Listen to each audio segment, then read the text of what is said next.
নিশ্চিত মৃত্যু জেনে যদি আপনার বুক পেতে দেন তাহলে এটা বুদ্ধিমানের কাজ নয়। ঠিক সেই সময় আমাদের রাজনৈতিক কৌশলের হিসেবে আমরা সেখানে হয়তোবা অবস্থান করিনি, পাশে অবস্থান করেছিলাম। গতকাল থেকে অনেকে বলছেন যে একসময় খালেদা জিয়ার বাড়ির সামনে বালুর ট্রাক ছিল যেখানে তার নেতাকর্মীদের দেখা যায়নি, এরকম অনেক কথা বলছে। আর আজকে যখন তিনি গতকাল যখন ফিরলেন তাকে সংবর্ধনা দেওয়ার লোকের অভাব ছিল না।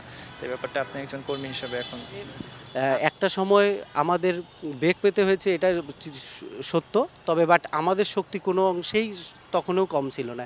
এটা রাজনৈতিক একটি কৌশলের মাধ্যমে আমরা সেই সময় আসলে আপনি যদি বুলেট নিশ্চিত মৃত্যু জেনে যদি আপনার বুক পেতে দেন তাহলে এটা বুদ্ধিমানের কাজ নয়। ঠিক সেই সময় আমাদের রাজনৈতিক কৌশলের হিসেবে আমরা সেখানে হয়তোবা অবস্থান করিনি, পাশে অবস্থান করেছিলাম। তো এইটা একটা রাজনৈতিক কৌশল। তবে সামনের দিনে বাংলাদেশ অনেক ভালো জায়গায় যাবে, কিংবা আমাদের নেতৃত্বে কিংবা আমাদের অ্যাক্টিং চেয়ারম্যান রয়েছে, আমাদের আমাদের নেত্রী রয়েছে, আমাদের অনেক নেতাকর্মী রয়েছে এবং তারা সবাই জ্ঞানী। আশা করি যে তাদের সুবলিষ্ঠ নেতৃত্বে বাংলাদেশ একটা খুব ভালো জায়গায় যাবে সামনের দিনে, এইটার প্রত্যাশা করতেছি। নেত্রী ফেরার পর বাংলাদেশের রাজনীতিতে কোনো ধরনের পরিবর্তন হবে কিনা, সেটা ইতিবাচক কিনা, কি মনে হয় এটা? মানে আপনাদের নেত্রী যে ফিরলেন বাংলাদেশে, এখন আপনাদের রাজনীতির ক্ষেত্রে কোনো ধরনের চেঞ্জ আসবে কিনা, বা আপনাদের রাজনীতির এখনকার পরিকল্পনাটা কি ধরনের হতে পারে আর কি? আচ্ছা, এক্ষেত্রে আসলে আমরা সবসময় একটা গণতান্ত্রিক ব্যবস্থার মধ্য দিয়ে আমাদের দল পরিচালনা করেছিলাম, বা সামনের দিনেও করব। এক্ষেত্রে আমাদের নেত্রী, তিনি ৩ বারের সফল প্রধানমন্ত্রী।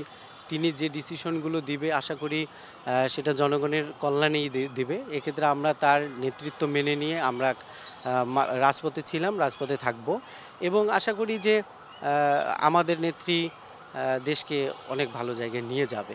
এটা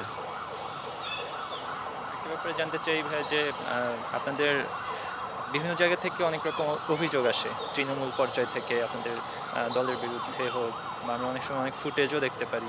তো এই ব্যাপারগুলো আপনি আপনার জায়গা থেকে কিভাবে বিশ্লেষণ করবেন, বা এটা জনগণ যখন জিনিসগুলো ইতিবাচকভাবে নিচ্ছে না তখন সেটা আপনাদের দলের প্রতি কোনো ধরনের ইম্প্যাক্ট ফেলে কিনা, বা সেটা আপনি কিভাবে ট্যাকেল দেন?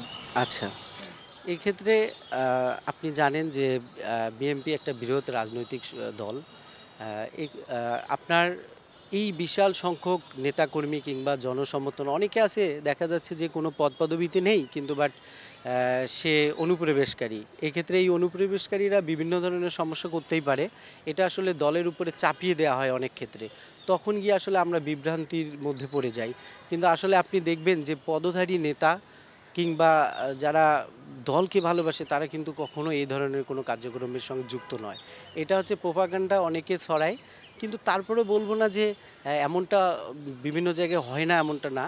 হয়তোবা একটা বৃহৎ রাজনৈতিক দলের ক্ষেত্রে একটু দুই একটা জায়গায় সমস্যা হতে পারে। আমরা যেহেতু অনেক দিন রাষ্ট্র ক্ষমতার বাহিরে কিংবা আমরা অনেক আন্দোলন সংগ্রামের মধ্য দিয়ে গিয়েছিলাম, দল সুসংগঠিত করা কিংবা কমিটিগুলো গঠন করা হয়নি। এক্ষেত্রে যারা বিগত কমিটিতে ছিল কিংবা পদবঞ্চিত কিংবা যাদের দলীয় কার্যক্রম তেমন সুন্দর ছিল না, এই নেতাকর্মীগুলোকে হয়তোবা আমরা বহিষ্কার করেছিলাম বিভিন্ন সময়। তারাই হয়তোবা বিভিন্ন ধরনের প্রবলেমগুলো ফেস করে, তৈরি করে। এক্ষেত্রে আসলে এই ইয়াটা এসে আমাদের দলের মধ্যে পড়ে। আসলে আপনি ভালো করে পুঙ্খানুপুঙ্খভাবে বিশ্লেষণ করে দেখবেন, আসলে বিষয়টা হচ্ছে সে কোনো পদে নেই কিংবা সে বঞ্চিত হয়ে গেছে কিংবা তার বিগত কার্যক্রমে সে দল থেকে বহিষ্কৃত। এই ধরনের নেতারা এই ধরনের কার্যক্রম সংগঠিত করে থাকে সাধারণত। তো এক্ষেত্রে আসলে আমি বলবো যে জনগণকে এটার প্রতিরোধ করতে হবে। আর আমরা আমাদের সাংগঠনিকভাবে বিভিন্ন ব্যবস্থা নিয়ে থাকি। আমরা যখনই যে ধরনের এই ধরনের সমস্যা হোক না কেন, আমরা সঙ্গে সঙ্গে তাকে বহিষ্কারের ব্যাপারগুলো কিংবা দলীয় যে বিধিবিধান রয়েছে সেটা মাফিক আমরা ব্যবস্থা নিয়ে থাকি। তো আশা করি সামনের দিনে যদিও কোনো ভুল ত্রুটি থেকে থাকে, আশা করি এটা আমরা সমাধান করে নিব ইনশাল্লাহ। আমরা জনগণকে সাথে নিয়ে আমাদের নেত্রীদের দিক নির্দেশনা সঙ্গে নিয়ে আমরা বাংলাদেশকে একটা ভালো জায়গায় নিয়ে যাব।